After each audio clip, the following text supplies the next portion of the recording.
Bonjour à toutes et à tous, c'est Stéphane pour la chaîne Foilier, je vous remercie de me retrouver chez moi. Et donc, chez vous, BFM TV a consacré un petit reportage assez rapide de quelques minutes et on a diffusé 1 minute 40 sur les réseaux sociaux au sujet de ces bailleurs, ces propriétaires qui habitent toujours dans les logements qu'ils font louer et qui proposent d'héberger, contre des sommes d'argent absolument dérisoires, des locataires, femmes. Et je pense que vous voyez où je veux en venir, je ne vais pas vous en dire plus, on va regarder le petit extrait partagé par BFM TV, qu'on va évidemment commenter. Donc, je vais décaler ça ici, et on y va. Ce sont des annonces qui pullulent sur Internet, des logements gratuits contre certains services. Donc là, par exemple, vous venez de voir que le logement en question qui a été loué faisait 25 mètres carrés. 25 mètres carrés, moi j'ai vécu dans plus petit que ça, largement. Mais 25 mètres carrés, c'est petit. Généralement, 25 mètres carrés, c'est un studio. Voilà, pas plus, avec une petite salle de bain, des petites toilettes et puis une petite cuisine ouverte la plupart du temps. Il n'y a pas réellement de lit, c'est des canapés lits. 25 mètres carrés pour vivre seul, c'est déjà pas bien grand. Pour vivre à deux, c'est évidemment impossible. C'est pas un hasard. Lorsque vous êtes deux à vivre dans un espace aussi restreint, l'intimité n'existe pas vraiment. Et donc, ces personnes-là, on va quand même les nommer, ces personnes-là sont des hommes, bien évidemment, et ce sont surtout des agresseurs sexuels, ce sont des violeurs.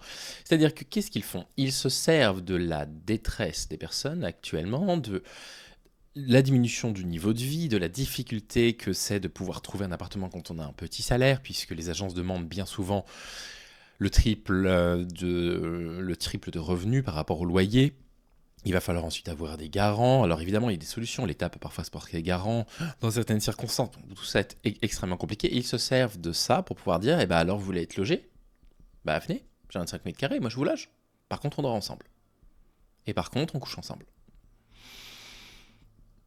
Dans ces circonstances-là, il y a impossibilité totale de savoir la part dans ce genre. Alors, évidemment que dans le cas que je viens de vous présenter, c'est du viol systématiquement. Mais mettons que, je ne sais pas, j'en sais rien, vous rendiez service à quelqu'un, vous l'hébergez, et vous n'avez aucune mauvaise intention. Mais il finit par y avoir des rapports sexuels. Comment est-ce que vous pouvez affirmer que ce rapport sexuel-là a été consenti ou désiré ? Comment est-ce que vous pouvez l'affirmer ? Comment est-ce que vous pouvez pas vous avoir une petite voix dans votre tête qui vous dit, en fait, peut-être que si la personne fait ça, c'est parce qu'elle a peur de se retrouver à la rue. Donc déjà, même avec les meilleures intentions du monde, s'il y a des rapports sexuels dans ce type de circonstances où quelque part vous hébergez quelqu'un qui serait à la rue sans vous, vous devriez vous poser des questions, mais là, quand en plus c'est calculé à l'avance, c'est du viol. Je veux dire, il n'y a aucune autre façon de le dire. Bah, BFM TV, ils ont une autre façon de le dire, mais on verra ça à la fin. Logement T3, proximité fac. En contrepartie de massage ou de moments complices. Modalité en message privé. Voilà le genre d'annonceur, c'est-à-dire que ça se cache même plus. Hein. C'est même pas dissimulé, c'est-à-dire que l'annonce, elle est écrite de cette façon-là. La personne ne dissimule même pas ses intentions. Et le pire, c'est ça le pire, et c'est ce que vous allez voir dans le reportage, c'est que ça marche. Non pas parce que des femmes se disent « Ah bah oui, allez, pourquoi pas changer un appartement contre un massage, pourquoi ?» Mais parce qu'elles se disent... Nous tentons une approche avec un propriétaire de... Mais parce qu'elles se disent « Mais en fait, il faut que je dorme quelque part, je veux pas dormir à la rue, quoi. J'ai pas vraiment de choix. » Est-ce que vous voyez l'exploitation de la faiblesse des gens ? Est-ce que vous voyez jusqu'où les hommes sont prêts à jouir de leur pouvoir en société, parce qu'ils sont plus riches, parce qu'ils ont plus facilement accès à des professions, à des hauts salaires, parce que c'est rarement eux qui ont des temps partiels, tout ce qu'ils sont prêts à mettre en place pour abuser de la situation de domination masculine dans laquelle ils se trouvent. Nous tentons une approche avec un propriétaire de 35 ans dans la région de Toulouse. Après quelques SMS échangés, nous précisons par téléphone les contreparties de cette location gratuite. Ça peut aller. Et on pourrait se dire que ces gens-là se dissimulent, que quand on les appelle et qu'on leur demande réellement ce qu'ils entendent par cette annonce-là, que au moins, je sais pas, ils aient un petit peu honte de ce qu'ils font, qu'ils essaient de le cacher, mais pas du tout, ils l'assument au grand jour, et ils l'assument pas pour rien, ils l'assument parce que c'est un truc qu'ils ont déjà fait et qui fonctionne. Donc, ils n'ont même pas de raison de se cacher pour attirer des victimes. C'est ça qui est encore plus dramatique, c'est de se dire, mais combien de fois ils l'ont fait dans leur vie pour se sentir la liberté d'agir en telle impunité ? Écoutez ce qu'elle demande, la journaliste. Elle demande jusqu'où ça peut aller. Aller jusqu'où en fait? Certaines personnes que j'ai déjà hébergées sont allées jusqu'au sexe, donc si ça vous va, moi ça m'irait aussi. D'accord, ah oui, ça vous l'avez déjà fait du coup plusieurs fois? Oui. Et par exemple, ce serait quelle fréquence si jamais on avait des moments d'intimité Bah, si possible, quand j'en aurais envie. Après, c'est que, ouais, faut pas non plus abuser. C'est hallucinant. C'est-à-dire que non seulement il explique qu'il l'a déjà fait plusieurs fois, quand le journaliste dit, j'espère qu'ils ont fait un signalement à la police derrière, mais on le ferait à quelle fréquence? Et là, on voit à quel point on est dans un rapport de viol, ni plus ni moins, quoi. On n'est pas dans une relation sexuelle, il n'y a pas de relation, là. Le mec, il dit, bah, quand j'en aurai envie. Ah oui, d'accord, ok, quand toi, t'en auras envie, ok. Ok. L'objectivation totale du corps d'une femme, quoi. Absolue, quoi. Voilà. Quand j'en aurai envie, quand j'aurai envie de votre corps, on le fera. Bon, faut pas abuser non plus, mais... C'est un quel monde, Ces annonces se multiplient dans un contexte de pénurie de logements. Quand vous avez absolument besoin d'un logement, il y a des personnes qui en profitent. Elles savent qu'il y a une forme d'impunité qui les protège. Cette impunité, c'est lié au fait que les personnes vulnérables, parfois, Et ça, on peut se dire, mais comment se fait-il qu'il y ait une impunité qui les protège? Comment est-ce possible que ces trucs-là ne soient pas considérés comme de l'agression pure et simple? Comment c'est possible qu'ils soient protégés? Mais par qui? Mais qui les protège? Mais qui considère que c'est pas du viol? Qui considère que ça, c'est pas du viol? Enfin, je veux dire, il y a une contrainte économique, elle est évidente. ne sont pas en règle du point de vue administratif, parfois ont peur de la justice, ont peur de la police, ne connaissent pas leurs droits. Les victimes ont également peur de porter plainte. Bah, c'est ça, c'est-à-dire qu'en fait, on est dans la pure stratégie de l'agresseur. On est en pure stratégie agresseur, encore une fois, à 100%. Où on va essayer de mettre dans la tête de la victime qu'en réalité, c'est peut-être un petit peu de sa faute, qu'elle est peut-être un petit peu responsable de ça, qu'on va pas la croire, qu'elle peut pas porter plainte parce que, je sais pas, elle est pas en situation régulière.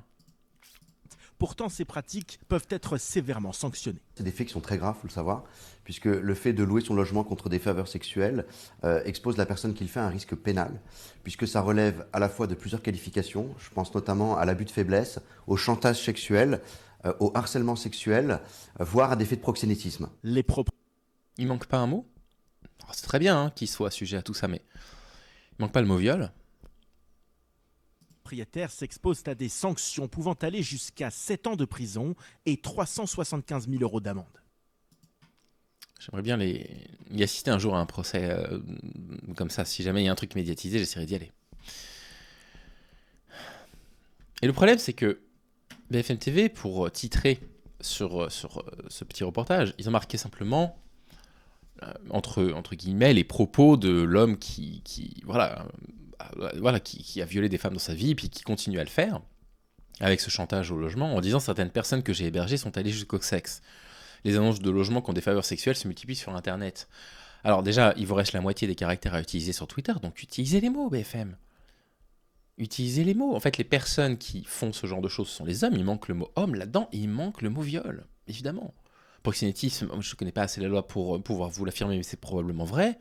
Abus de faiblesse, certainement. Pareil, je ne connais pas assez la loi pour l'affirmer, c'est certainement vrai. Mais s'il y a bien un truc que j'ai bien compris de comment le système judiciaire fonctionnait, c'est par rapport au viol. C'est du viol. Et ça n'apparaît pas. C'est dommage. Bref. Je ne sais pas quoi faire. Je ne sais pas si un jour, j'irai pas faire un tour de toutes ces annonces. Pour les contacter moi-même, pour les noter, pour en faire moi-même un documentaire, pour dénoncer évidemment ces gens-là derrière. Et puis pour en faire un reportage. Aller contacter ces annonces par écrit. Voir un petit peu ce que ça donne, créer un profil, je sais pas, avec une IA qui me créerait une photo. J'imagine que c'est des jeunes femmes qui hébergent, vous voyez ce que je veux dire? Pour pouvoir en parler et voir un petit peu comment ils fonctionnent et essayer d'aller gratter le maximum d'informations avec ces personnes-là, que je puisse vous dire un petit peu le nombre d'annonces que j'ai retrouvées, la proportion d'annonces qui proposent ce genre de choses par rapport aux annonces qui ont l'air plutôt fiables. Essayer de voir si elles se retrouvent sur certains sites et pas sur d'autres. Vous voyez, faire un vrai travail journalistique, quoi. Pas juste aller faire un petit peu ce qu'a fait BFM TV en le traitant un tout petit peu sous forme de faits divers, en prenant une journaliste qui en appelle un, bah ça y est, on a fait notre petit reportage de 2 minutes, on passe à autre chose. C'est certainement pas la faute de la journaliste qui a produit ce reportage, mais de BFM qui a pas donné beaucoup de place à ça. Parce que ce truc-là, c'est quand même un scandale. Et c'est un scandale national. Se dire que l'une des conséquences du fait que l'État abandonne complètement ses citoyens et ses citoyennes vis-à-vis du logement, c'est ça, c'est le fait que des jeunes femmes soient obligées de subir des viols régulièrement, simplement pour espérer vivre décemment avec un toit au-dessus de la tête. Et espérer vivre décemment, ça veut dire faire des concessions sur le fait de devoir vivre avec un agresseur. Enfin, je veux dire, vous vous rendez compte, le côté dramatique de l'histoire. Peut-être que je le fasse, peut-être que je prenne un de ces quatre du temps pour les dossiers. Éventuellement, vous voyez, je peux me prendre un an, je peux le faire en fil rouge. en même temps que les vidéos sorties le 15 sur le printemps républicain. Et puis, une fois que ce sera prêt, je le sortirai. Mais tout ceci m'effraie profondément, vraiment.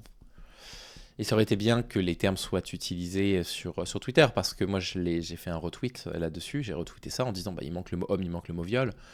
Et j'ai quand même reçu plein de commentaires de personnes disant non, c'est pas du viol, hein, elles ont accepté. Hein.